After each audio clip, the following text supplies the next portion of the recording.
There you go. See? Easiest part. Lucky I put my teeth in. All right, for the record, I'm Jim Grace, the city engineer, superintendent of public works. All right, this project we're doing, this is a kind of an overview of the whole project.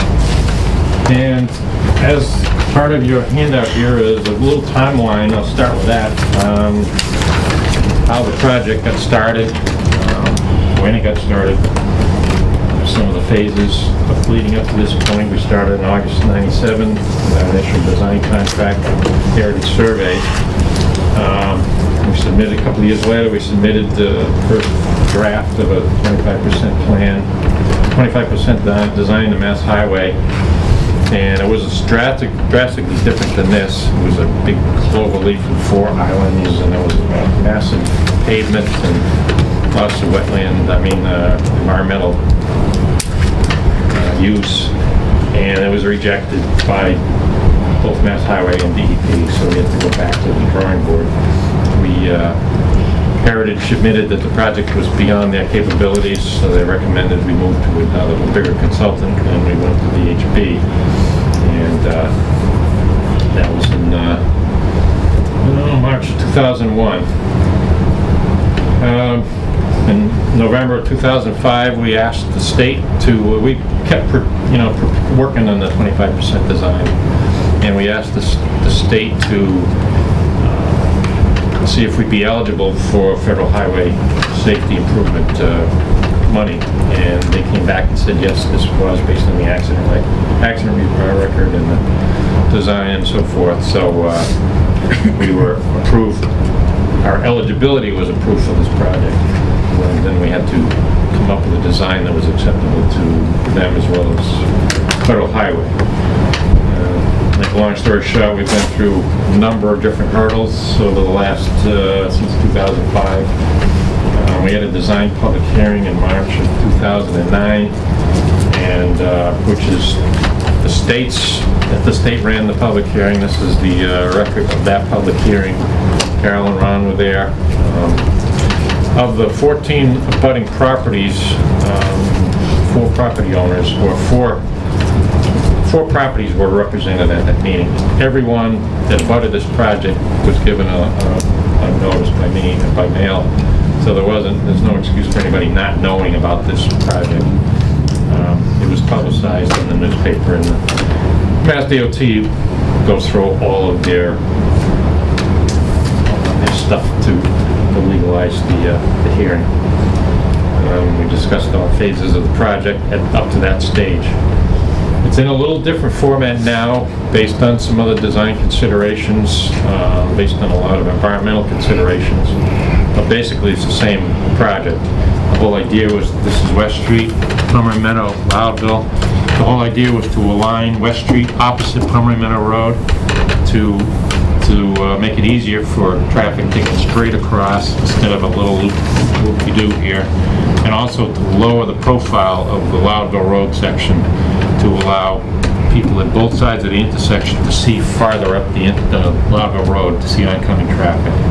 And the state's criteria that was that this design created enough safety improvements to warrant not putting a traffic signal in here, which I'll get to in a little bit.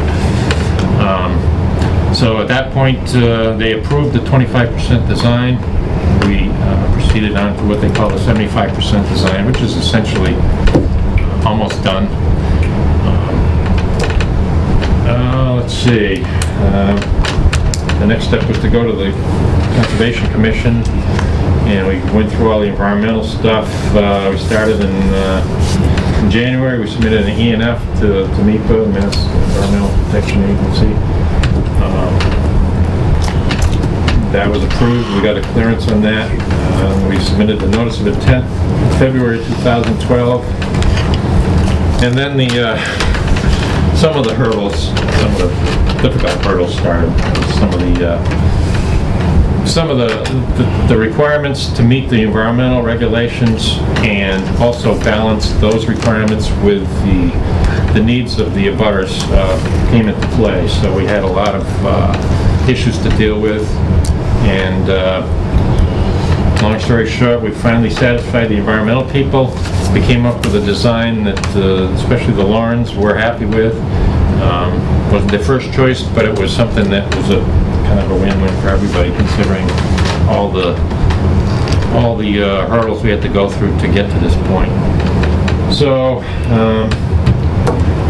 we received the order of conditions. So like we submitted the notice of intent in February. We finally got the order of conditions in October. So it took us pretty much the whole summer and into the fall to get the permission of the environmental people. Mass DOT originally set a bid date for this project for March 30th, 2013, and that was conditioned on us getting through all the other aspects of it, the takings and the easements and everything else. And that got pushed back to May 18th of this year. And that's, as of this date today, we are still under a May 18th estimated bid date by the state. That bid date is predicated on every I being dotted and T being crossed, including all of the takings, the land taking, and the easements, and everything else that goes with that portion of it. So that's where we are at this point. I'll start with the land taking. There's two actual pieces of land that need to be taken to modify the right-of-way that the town owns to be able to fit the new pavement alignment. The biggest one is right here. That's 6,600 and some change square feet, and that's on property that I own, my wife and I. And that's this in green right here. We're moving the road over so that the new center line of the road is approximately equal to the guardrail where it is right now. There's a big retaining wall. This dark line is a retaining wall. It's got to go a long way to eliminate the fact that to reduce the amount of fill that's going to go out to create that roadway. We're right tight to the wetland boundary in this area, and we're also right tight to the flood, 100-year flood elevation as well. The other small piece of land taking is this little piece here. We're widening this curve to make it easier to go from Loudville onto Palmer Meadow, and in doing so, we have to take 325 feet of 340 square feet of land from Mr. Bostic. In terms of, how should we say this? I'm fine with this taking. I have no problems with it. I've signed that. My wife and I have signed the donation certificate, which means we're not contesting the taking. We're still entitled to the compensation, but we're not contesting it. Mr. Bostic has totally refused any and all correspondence and not acknowledged anything. He got a notice for the public hearing. He's gotten 3 notices from me. Well, 2 from me, 1 from Joe. With requests to call us, to set up a meeting. I'd do it at night, I'd do it anytime he wanted. Totally ignore it. He did come to my house on a Sunday afternoon in 2001 or 2, something like that, on a holiday weekend, and screamed at me for half an hour because he didn't like the design. He insisted that we needed a traffic signal there. Not a very likable person, very ornery, and the police can attest to that. So I haven't made personal contact with him. I'll make one more attempt, but I'm not enjoy it. Anyway, I suspect, since he's ignored our request to contact us, that we're going to have to take this piece by eminent domain. Let's go to easements now. We've got 4 drainage easements. There is existing drainage that comes down off of Loudville, takes the turn at the West Street and discharges over here into Annabrook on the north side of West Street. That's being modified and improved, and we're going to continue replace the existing discharge, and it leaves the roadway, the right-of-way, and crosses the property of Miss John Devine, who's assistant fire chief in Northampton, and Mary Agresto. Both have signed the certificates of donation. They agree with the easements. They don't have a problem with that. Some of the other drainage that's gonna have to discharge is some more that's going this way and coming off onto my side. It'll discharge into a long swale. It'll eventually get into Hannibrook. And again, I have no issues with that easement. Then we'll go to the Lauren property. And the biggest issue we had, well, let's go to the drainage easement. We have a drainage easement down here that we need. And currently there's no piped drainage in Hendrick Street. Right now, drainage flows off of the road into my driveway and into this field. There's a couple of leak-offs, at least 2, maybe 3, that run into the Lawrence field here. And we got some that runs down off of this driveway into their field on the other side of the road. So the intent was to try to improve the quality of the water.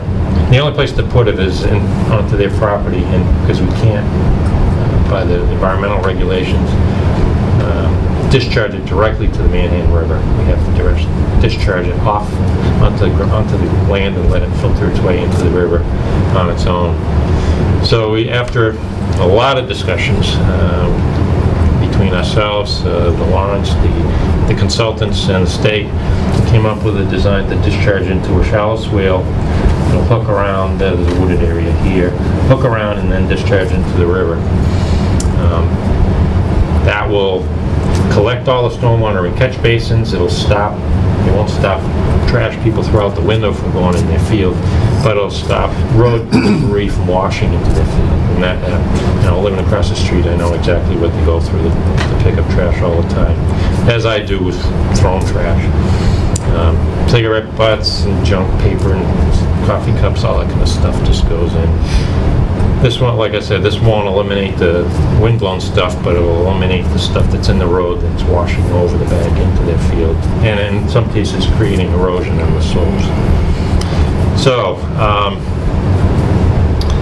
that's this drainage easement. Now we'll go to what they call flowage easements. This is all a floodplain, and one of the requirements that the federal government sticks to very tightly is minimum road width. You need 2 travel lanes plus 2 4-foot pedestrian and bicycle lanes. So that means we need 32 feet of pavement, 12 and 12, and plus another 8. 30 feet of pavement and another 8. So in order to create that, that's a little bit wider than what the road is now. And plus there's a requirement for a certain width for the shoulder and guardrail and so forth. So what it did was it bumped out the top of the road a little wider. But on the other hand, we can't just fill that slope out into the field for 2 reasons. One, it belongs to the Lawrence. They lose land for their haying operation. And 2, the floodplain. So the more we fill out into the field, we lose flood storage. So we created, the state was willing to allow, and the federal government allows, a very steep slope, 1.5 to 1 slope, and they call it a vegetated riprap slope. So normally it'd be like a 2.5 or 3 to 1 with just grass. With this type of slope, you can go 1.5 to 1, which is pretty steep. They put riprap on it, and I don't know how they anchor it to the slope, but they do, and then they plant vegetation in the gaps in the riprap. And I'm told, I've never seen it myself personally, except the pictures that they provided. The state has used it a number of times, and they're okay with it. So we were able to keep the bottom of that slope on the existing right-of-way, all except for this little section here. And well, actually, we got the same situation over this little piece here and this piece here. So we needed, in order to protect from some, the Lawrence wouldn't do it, but the future owner could come in and dig that out. We can't allow that. That has to stay in there because they can't widen the slope or do anything to it to change it. So we need a permanent easement to allow that to stay in the current configuration. And the configuration we're building it in these 3 places. They call them slope easements. The biggest easement we need is to remove fill in this area where the house is. Well, also, we're widening the road, we're also losing flood storage. Even though we're making a steeper slope, where the flood elevation on this side of the road comes almost to the top of the bank, almost just below the road. And we are filling part of that. So we needed to create compensatory storage.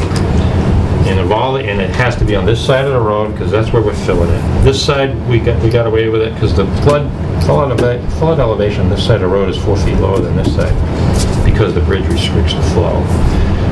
So we have a certain amount of flood storage loss by the road widening, and we had to compensate for it.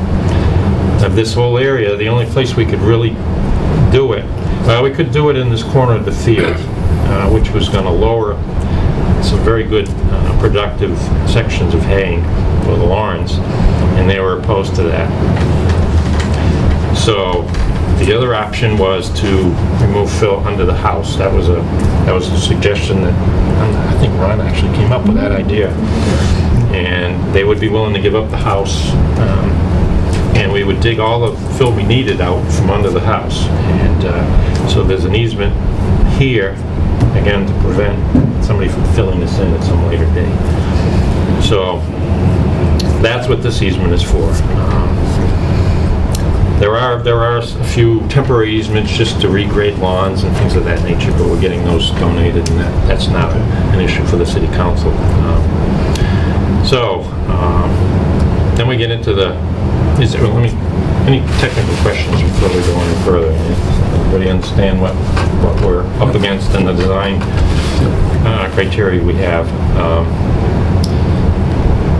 Now we have the issue of compensation, which, since I'm in a butter, I have to step out of that conversation completely, and any contact with the butters for the compensation has come through Joe. So Joe's gonna do the talking? I can't believe Well, it. what happened?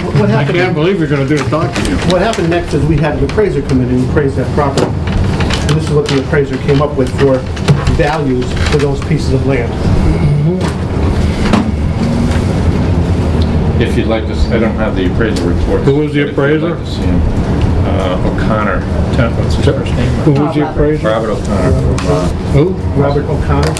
Westfield. Robert O'Connell from where? O'Connor. O'Connor. I can give you copies of the I appraisal have the report. appraisal if anybody You have? wants Okay. to see it. Where's he from? Westfield. Westfield. Westfield? The appraiser was selected from, we solicited proposals from 5 different appraisers, and 2 came back with a proposal. The other 3 either couldn't do it in a timely manner or weren't interested in the job. So you took the little bit, right? Essentially, we took it. Now, what's going to happen here is obviously the city doesn't have any money in the general fund to pay for this. This is going to have to come out of Chapter 90 money. The Board of Public Works reluctantly, and I say reluctantly, agreed to allow it to come out of Chapter 90. Because obviously, if you're spending $128,000 on easements, their thought was, well, you don't have $128,000 going down on blacktop road here. I actually agree with him. I absolutely agree with them too. But when you look at the money that we put into the design up to this point, which is substantial, it would be a shame to let this intersection get this far and then let it go. It's a terrible waste of money. I forgot to mention it, the second part of that handout has the construction estimate for the project. Yeah, I saw. Oh, the other thing too, this pink line, these pink lines are the limit of the federal funding inside of the intersection. From here to the bridge on Glendale, from here to the bridge on Conroy Meadow, we decided to extend the project and pay for that part of it ourselves. And that portion is itemized at the end there, I think it was 400. And that was 32, still 32. And that was strictly for people say coming down Glendale, you hit the bridge, you're in a narrow section of road, and then it'd be widened out to the new section. Or if you're coming the other way, you've got a wide section, you're narrowing down to the bridge. And so this way, it would make for a better flow on both, coming into both bridges. It could be all done at the same time. We could have because we could have waited and done those little pieces ourselves on the Chapter 90 later, but Again, it's a savings in numbers too. If Yeah. we were to put this on a separate bid ourselves, it would cost us substantially more than what it's gonna cost us now under Chapter 90 to do these sections. So Carol, you got anything to say this evening? Yeah, I do have a Okay. few things to say. I hope you don't mind if I take about 15 minutes of your time and maybe some documents for you to look at. As usual, Jim did a great job explaining the engineering. I just thought I'd come tonight to bring a couple of human issues to this matter for your consideration. One of the issues is the amount of time that I perceive at this point we'd have to get out of this house, get it emptied out. This is a functional house. It's fully furnished and it's used for a farm workshop. It's part of our farm. And the other, of course, is the financial issue of the appraised value.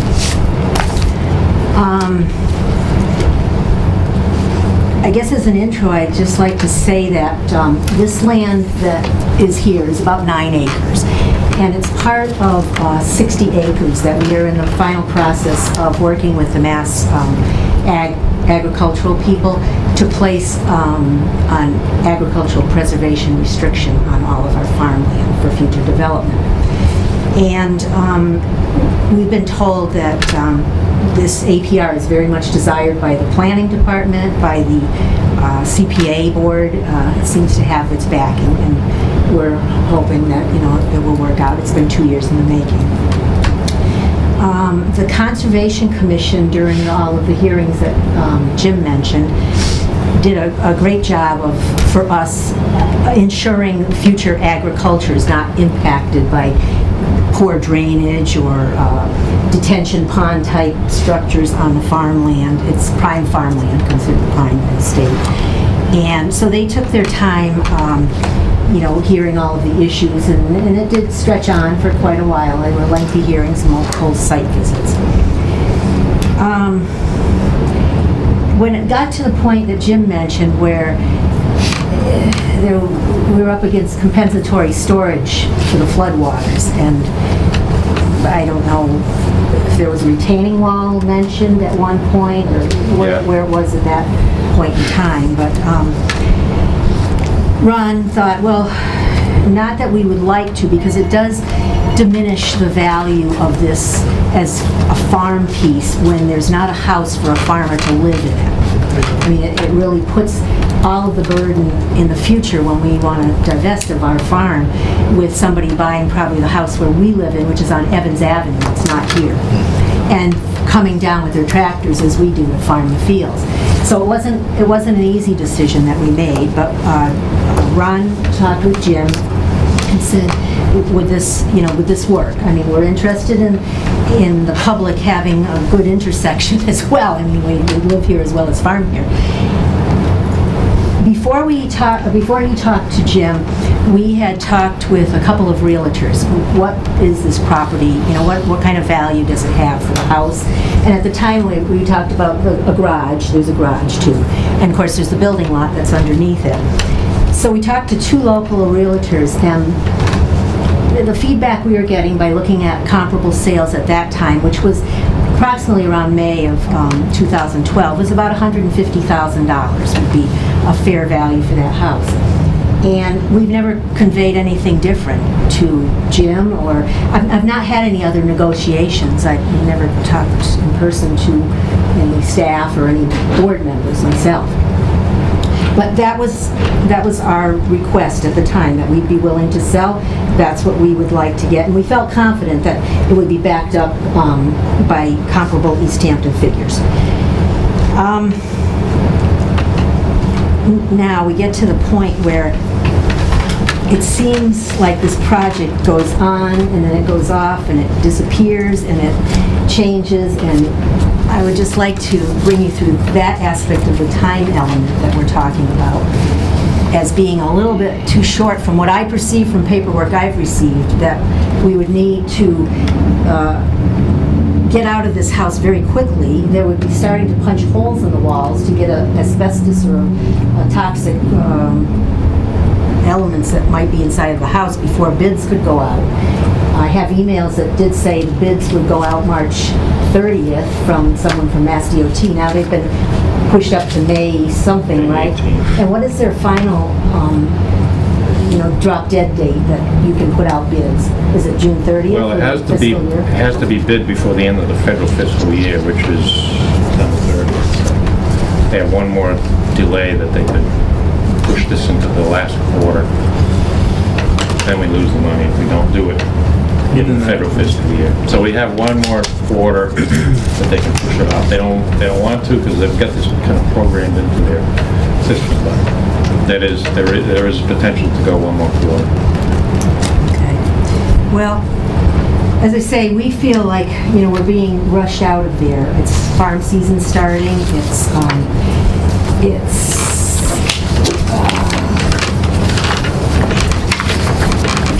a short deadline. In light of what I see from, these are the minutes of the Board of Public Works. And somewhere here I have my name. I've included ones, we start back in May 2nd, and I've highlighted the areas. And I guess from what I understand, Jim met with the BPW and tells them that, we have offered up the house.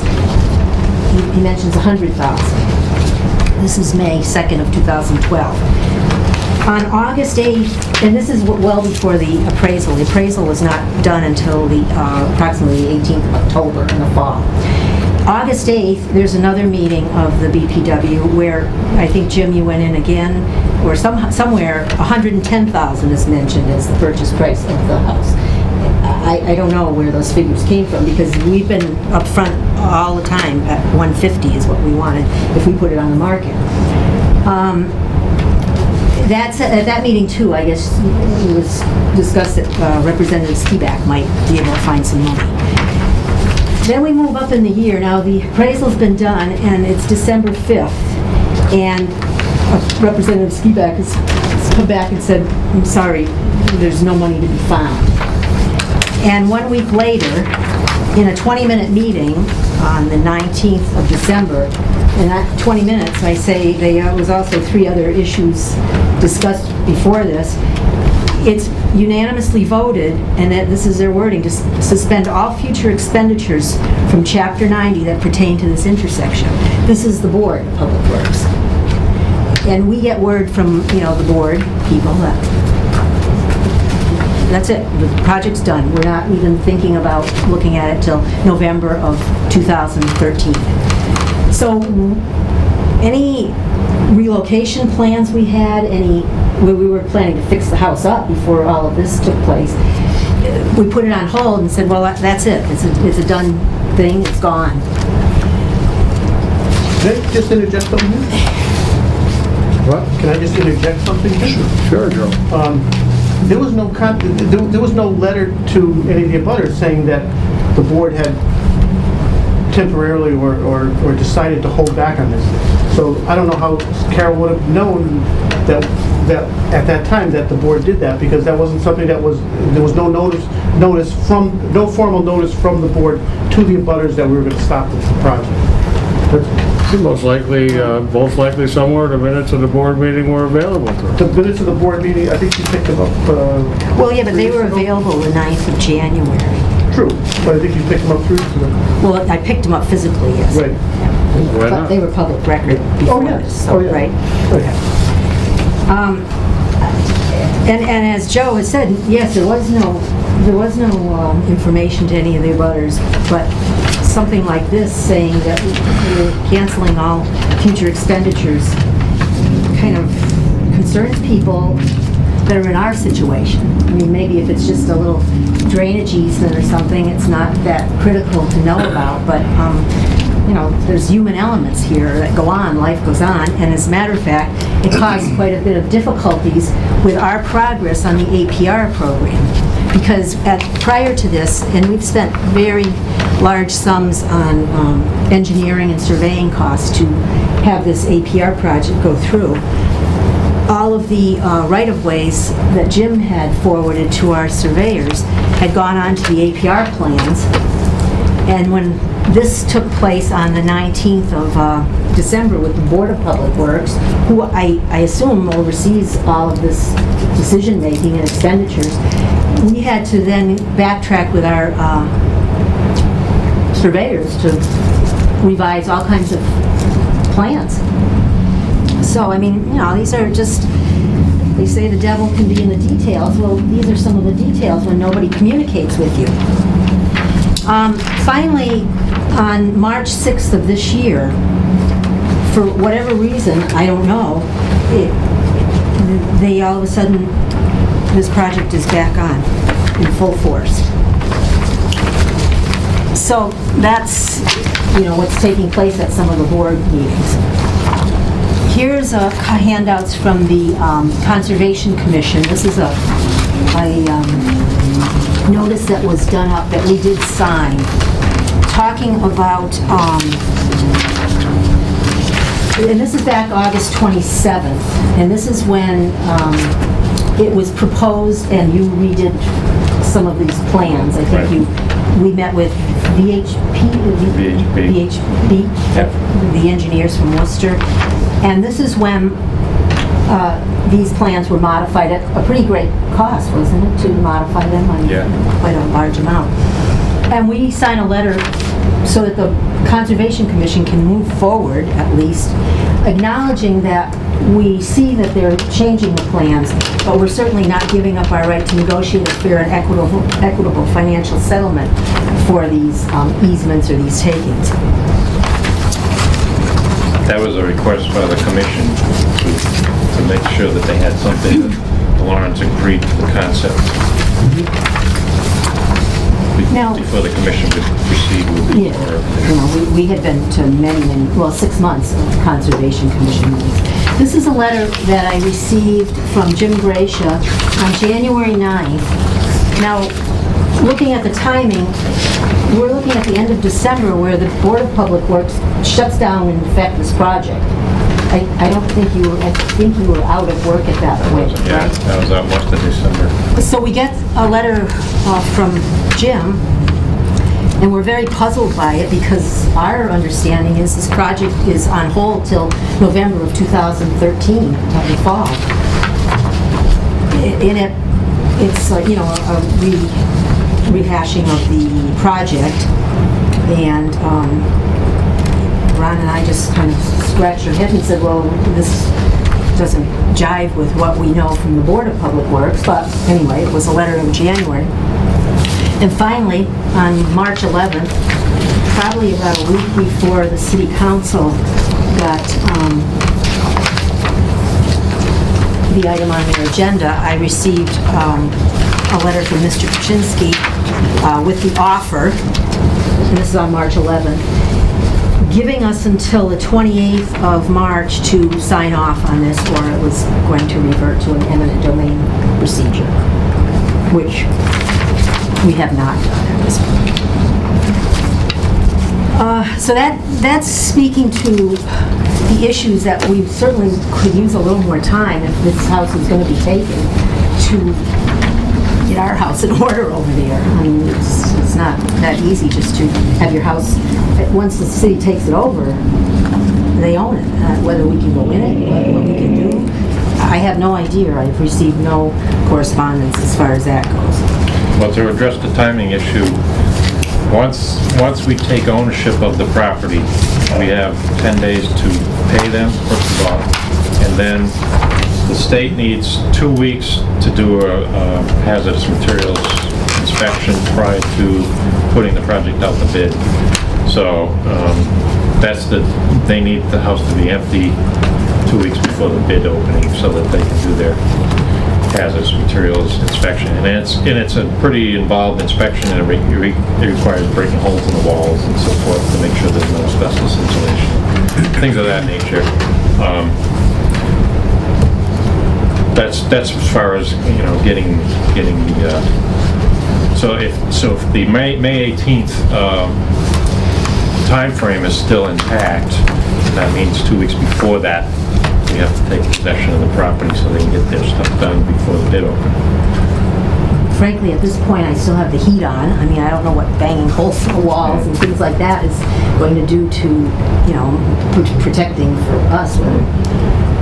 Well, it wouldn't be, the state wouldn't do a thing until we own the building. So, Right, but it's going to be pretty quick ownership, as you Yeah. hope for, Yeah. correct? You both. in order Is for the that May true? 18th That you're bid hoping? deadline to be met. It'd be about a month take from ownership. now. Yeah. So we'd have to, If the- 30 days. If the to- council's timeline moves the way we'd like it to. yeah, if we can set up the public hearing now for the first meeting in May, get all our paperwork done through the city attorney, time to take the property soon after the city council moves on it, to allow enough time to do the thing. As I said, and the state's not going to be happy to hear this, if there's a delay in the taking of the property, they got to bump the bid date off to the next quarter. So it's probably going to be sometime in the end of the summer, which is, They can do that? oh yeah, they have to bid it before the end of the federal fiscal year, which is the end of September. So That's July, the August, bid, and yes. September is the fourth quarter. So they'll probably do it in the August month, the month of August, if it gets pushed off again the third time. So I understand it right now, we don't really have to worry about the time frames of September. At this point, it looks pretty unrealistic to meet the May 18th deadline. And they wouldn't put out a bid within, say, a July bid. Well, they could. It's their schedule, bidding schedule, so, and then it takes about 2 months between the time of the bid, about 3 months before they actually let out the contract, so. If they bid it May 18th, they're talking about probably a September construction start. So that would go through the winter. If they bid it in August, there's a good chance some of this work, like the removal of the house and some of the work will be able to be done during the winter, but the majority of the work will end up being done in the spring. Which, considering the bridge will be done by that time, it's not the end of the world. Go ahead. As I said at the start, there was 2 issues, and one is this timeline. The second is the appraisal value. Both Ron and I have been in construction for probably over 30 years, so we do know a little bit about the costs of building and values and stuff. I was on the Board of Assessors for 5 years. As Donald is also on a... It's running right then. Pardon? Who's running right then? Move it here. And I would like to speak a little bit to this appraisal. I've gone over it.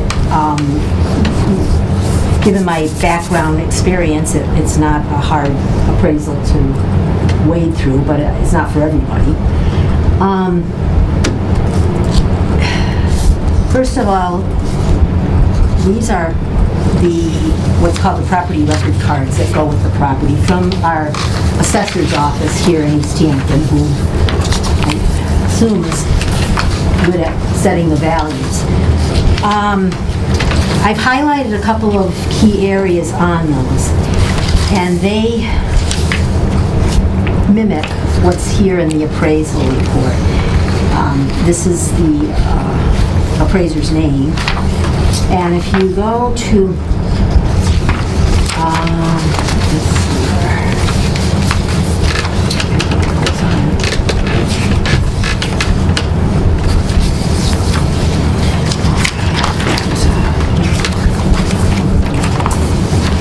Well, anyway, he's got in his appraisal report the same exact information in summary form that the assessors have on their report.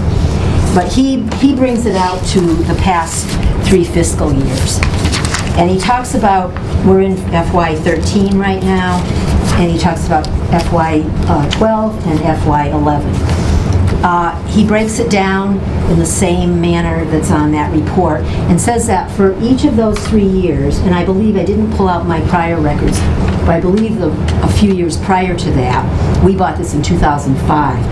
The total value of the house, the building lot, the outbuildings, and the land is $193,440, and it didn't change over those 3 fiscal years. I went to the appellate tax board on these values, I believe it could have been 2010 or 2011, and I didn't prevail on this. They said, well, we agree with the assessors, So on the reports that you have, I've broken out the value of the house, the garage, and the land, the building lot that the house is on.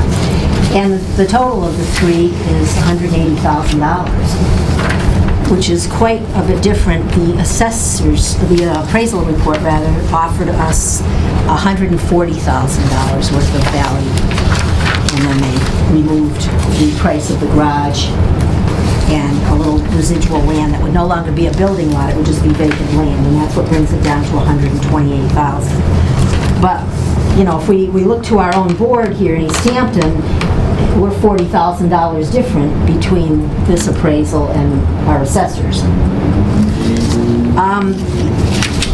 These are some excerpts from the assessor's report, and I've highlighted a couple of issues in there.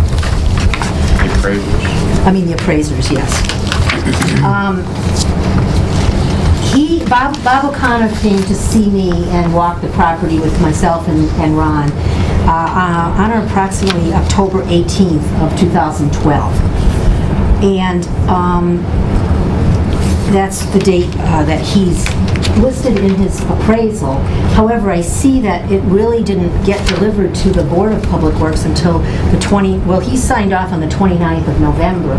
I assume that's when it was placed with the BPW people.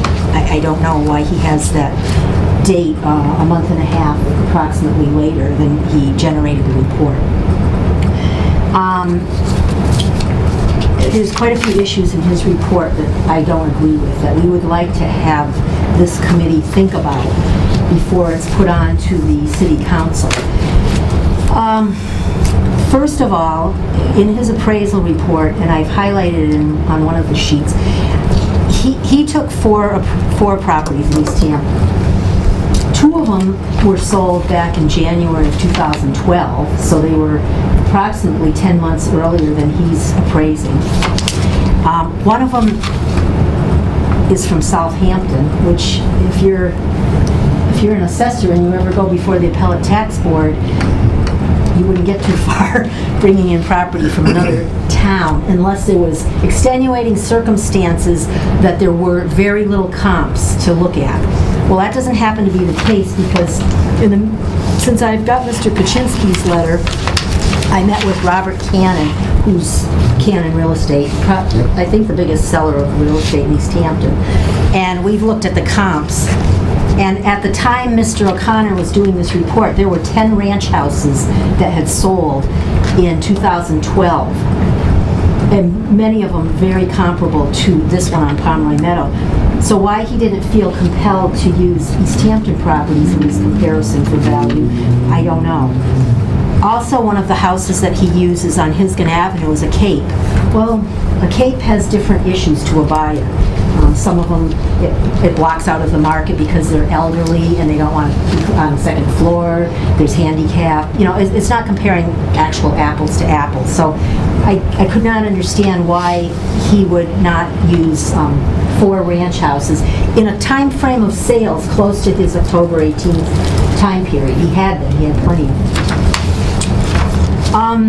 A few other issues that I want to bring up with this is I didn't receive the offer from the Board of Public Works letter that I received from Mr. Kaczynski because Mr. Jim is out because he's a neighbor across the street, as a matter of fact. But it was March when this offer was made. Well, the market's changed since last October, and it's changed since a lot of these comps were done in January of 2012. And Now I am looking at comps of houses that were sold in January of this year that were in. Very similar to this house on Pomeroy Meadow. In the age they were built, in the 1950s, in the size of the house, approximately 1,000 square feet, in the number of rooms, and there's a lot of these houses, in fact all of them, are on much smaller lots than this one. This is on a 35,000 square foot lot. The houses that are in the comps for this year, very similar to these houses, are in neighborhoods where they're on 10,000 square foot lots. In other words, you can pretty much lean out your window and talk to your neighbor. And that's a factor in Easthampton, of having a larger lot versus a tight one. All of the houses that have sold of this similarity are in the $165,000 to $170,000 range. Now, when you do these comps, there's adjustments to be made to bring a house that's sold into comparison with a house that you're talking about. But they're pretty minor, as you can see on, I think I included his adjustment sheet for the houses that he did. They adjust whether a house has a one-car garage, no garage, or two-car garage. They'll adjust for, does somebody have a fireplace versus no fireplace? Issues like that, to bring these things in line. So I am looking at these, and I would stake my life that this appraisal that was done in October, looking at mostly houses that were sold in the earlier part of 2000, in fact one of them was sold in 2011, is not a valid offer anymore. It's gone by the boards because of the time factor.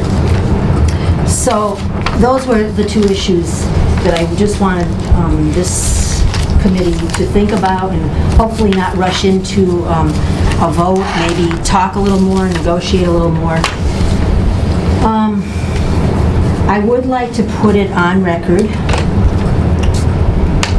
that, since we are being recorded, correct? That no one has negotiated on any of this with us since the appraisal was given to us in March, with the offer and the ultimatum of eminent domain hanging over the offer. There's been no negotiation as far as what can we do, what can you do. It's take it or leave it, as far as I don't know, as far as I imagined. Well, just a question. In other words, there's been no face-to-face contact over the price whatsoever? None at all, not even any telephone contact. Secondly, in wrapping up, I would like to put on the record that we're perfectly happy to retain ownership of this house. We are in no way dying to have it bought or taken over and demolished. We have plenty of uses for this house if the city wants to proceed with their intersection in a different manner. But we also, here and now, tonight, if we could come to an agreement, without any further appraisals being done or any further, I don't know, about court issues or, eminent domain issues that are contested, how expensive that gets for the town, or the city rather, for legals or time factors, but we would take the 150 and we would sign off.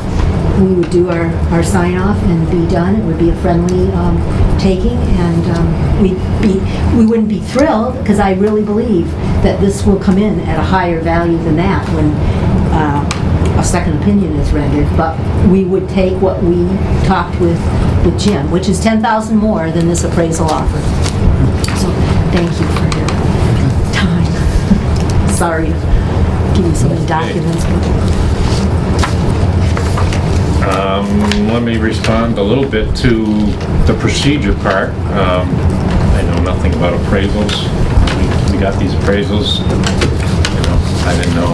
We hired an expert to do the appraisals for us. So whatever that value came up, until Carol explained to me, her rationale for feeling the value was higher, I had no clue. It's not my area of expertise, so that's that part of it. Let's see, the procedure that we followed as far as the steps, what spelled out by the state, by the right-of-way people at Mass DOT. They tell me that you have to do this, this, and this certain order. Carol's right, there hasn't been any negotiation face-to-face. And that letter that Joe sent out was an offer. If there's negotiation that take place, it would have to come after that letter, after that offer letter. The way it was explained to me that, I've never been involved in eminent domain taking before, but first of all, it's a fairly simple process in Massachusetts legally. But it also does not prohibit the property owner from disputing the amount of the value that's being offered and allowing them to seek compensation in excess of that offer after the fact. I mean, that happens quite a bit. I make no judgments on what Carol's saying is the right value. That's not my area. I'm just explaining the procedures that we went through, the steps we went through to get to where we are today.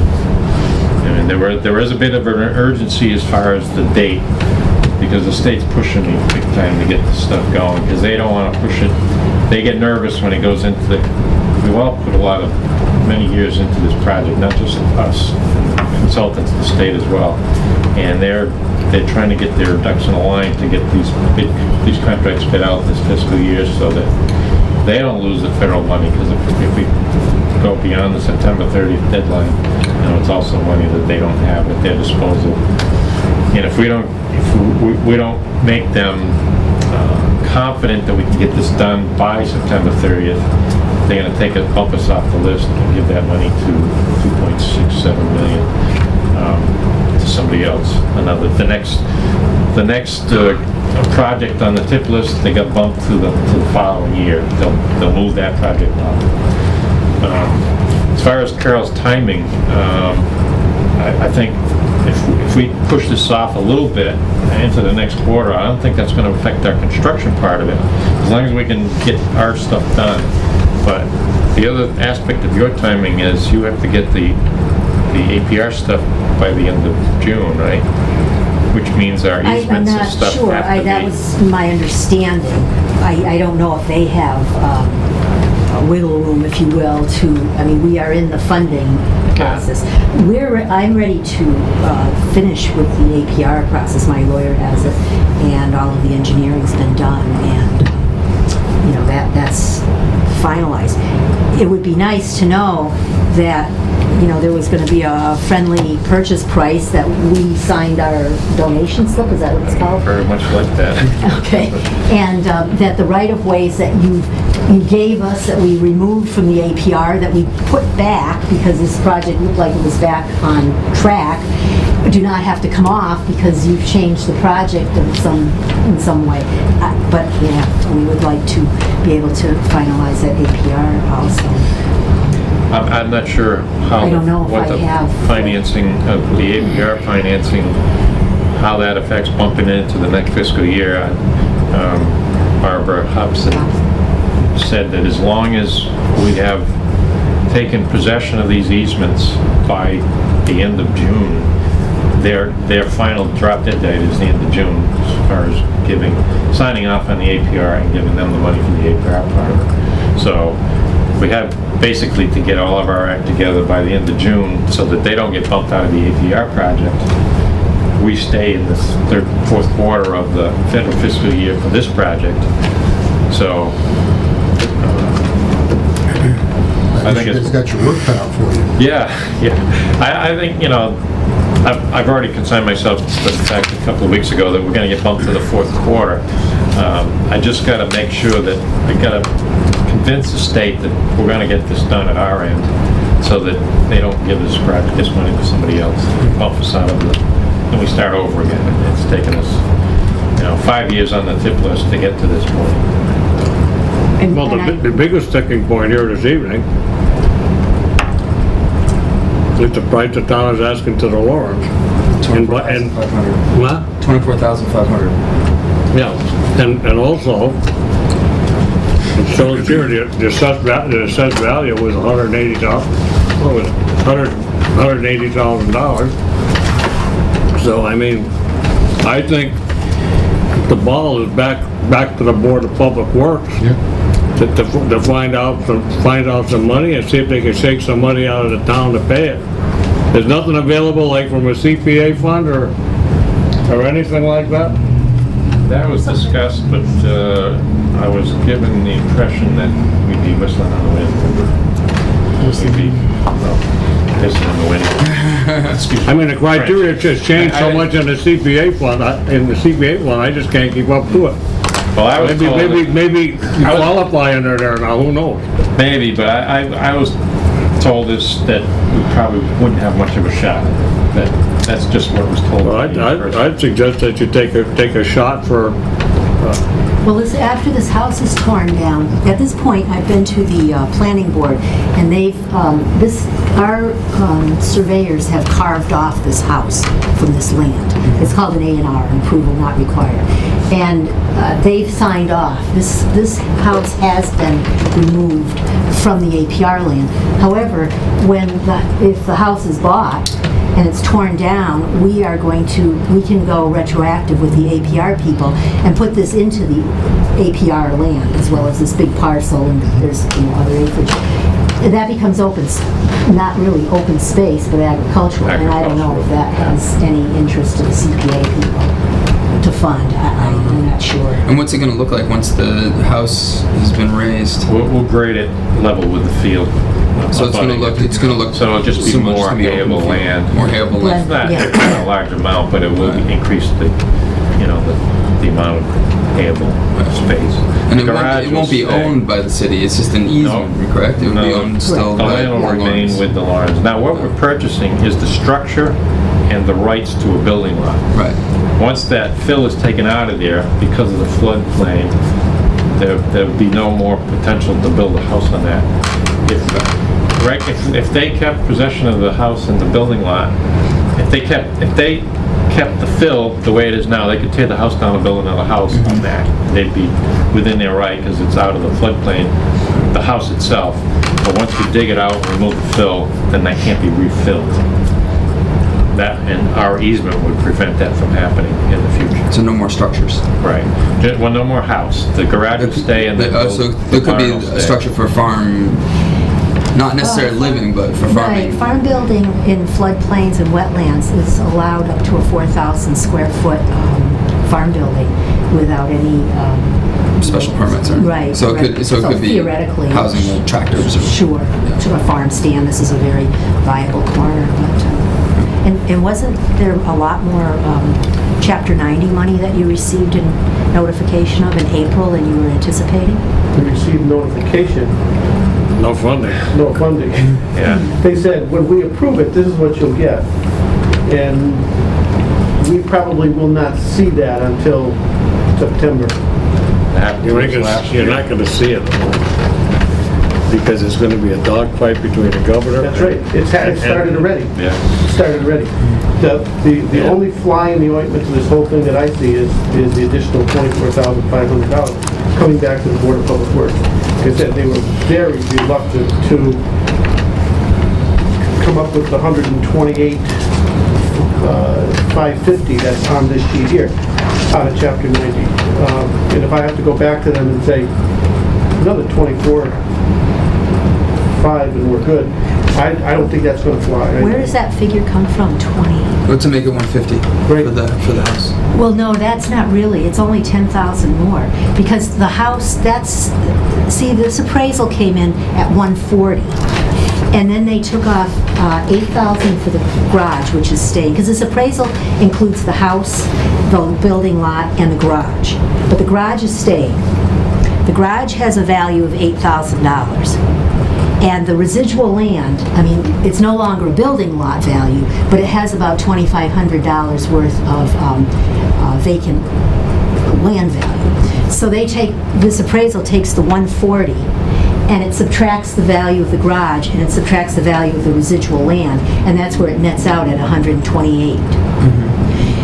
we're only asking, instead of an appraisal value of 140 less the items, an appraisal value of 150 less the items. So it just comes out, it nets out at just $10,000 more. So it'd be 135.5. Is that? Because this total of 128,550 is for all of the easements. Right. So your easement would be 125.5. It looks like. So you're saying 135.5. No, we have an easement that they're buying for $500 down here at the river. This Right. Yep. This one is 128. It would go from 128. No, 125. No. 128 for the house. 125. Total award of damage, 128 from the appraisal. And from your letter. Is that what it said? Well, that's If you look at Ms. Kuczynski's letter of March, you'll see the amount. is that what the appraisal was, 128? Yeah. All right, okay, so that was a misprint. Well, I see. Well, in his letter it says the total compensation offered to all 5 permanent easements shall be 128.5. Oh, yeah, that's not, we're not all of them. So that was, I think that was where the Ours confusion is was. 128 for the house and 500 for the, Oh, but then it does say we were offering a sum of 128 for the purchase of a permanent easement of 74. 6 permanent. right, that's this 7,400 that's in there. So, no, we're just talking, writing it, we sign right off at So what's 10 the, more. what's the bottom line number? What are we talking about? 138. 138, 138. well, 138 plus the and 500. Right. Good man, myself.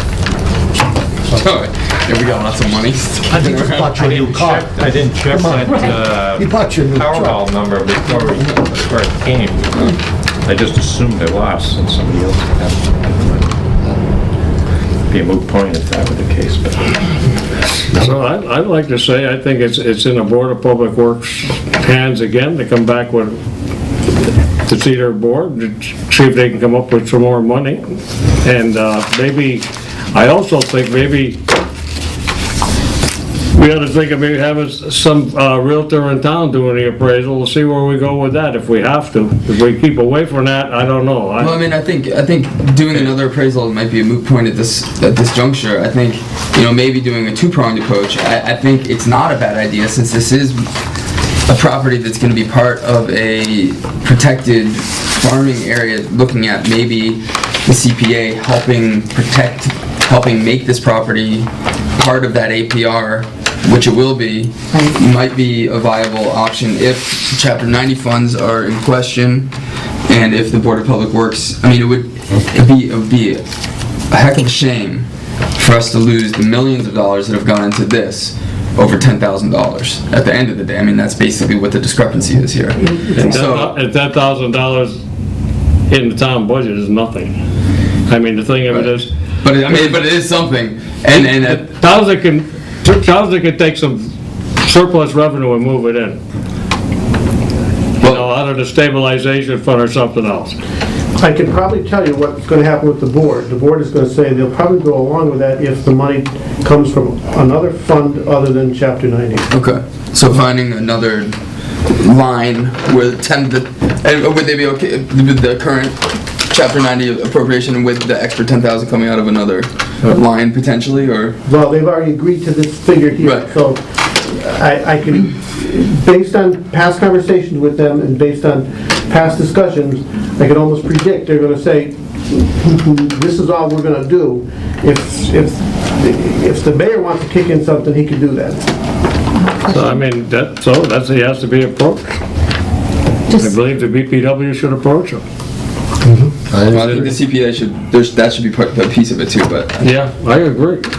Would it be allowable that I meet with you and the Board of Public Works members to present comps and show them that the value is not what it's been put forth in this appraisal? You're certainly welcome to attend any of their board meetings. Well, I mean, I would want to be coming with an open mind for everybody to negotiate fairly and not say, well, no, you saw from the minutes of the meeting, they're here, they're there, they're here, I mean, I want to go to a meeting where everybody's got an open mind about the matter. Well, when you say they're here, they're there. They were, what they actually did when they put a freeze on any future expenditures was just that, future expenditures. We still have POs and contracts with contractors that is continuing on this project.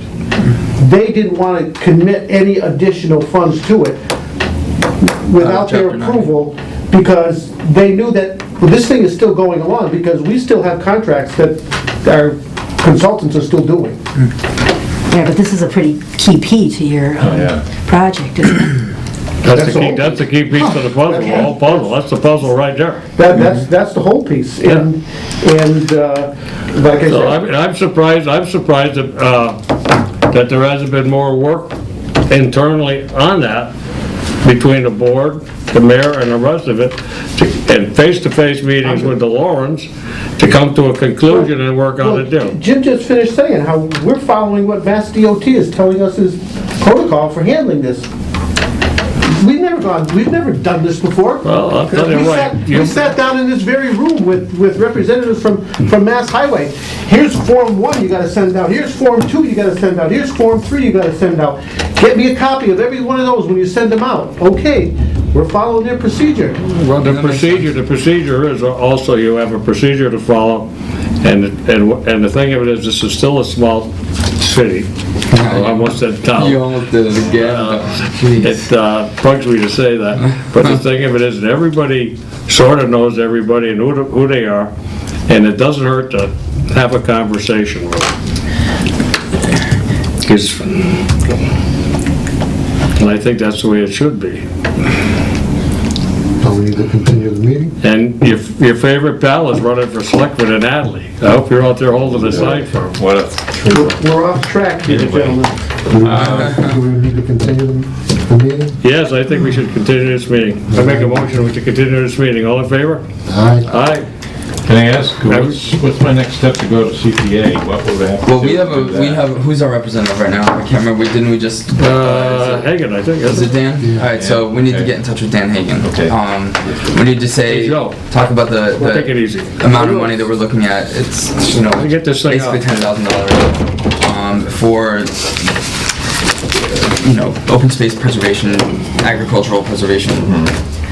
That, I think that would be the first step to see if we can, because if we can fit that piece in, we don't have to worry about Chapter 90, that could make, and then if you guys, you know, if that, and I don't know, I mean, as we move forward, I mean, I guess we'll just have to see how it plays out. We'll just have to see how it plays out, They because, have, the CPA people have put in the 5%, well, not the Yeah, the CPA, meeting's but over, they we went, shut the the thing city off. council, I believe. It's only take a long time. no, we didn't adjourn yet, we just voted on. They voted 5% Yeah, donation, well, I which mean, is but required for time to go. APRs, so they put in 10,500 on this APR project already, but, I think it'd be a lot easier if the mayor just came Well, $1,000 and moved it from one to Yeah. another. I think the mayor should be involved we'd be in. done next week with all the paperwork and all these meetings and The project of this magnitude? Yeah, so let's, you know, I mean, It benefits a lot of people in town, this is a very busy intersection. yeah, I mean, this is a big deal. It's not like, it's a back road or something. We can't, so, all right. You know, and the money difference isn't that big.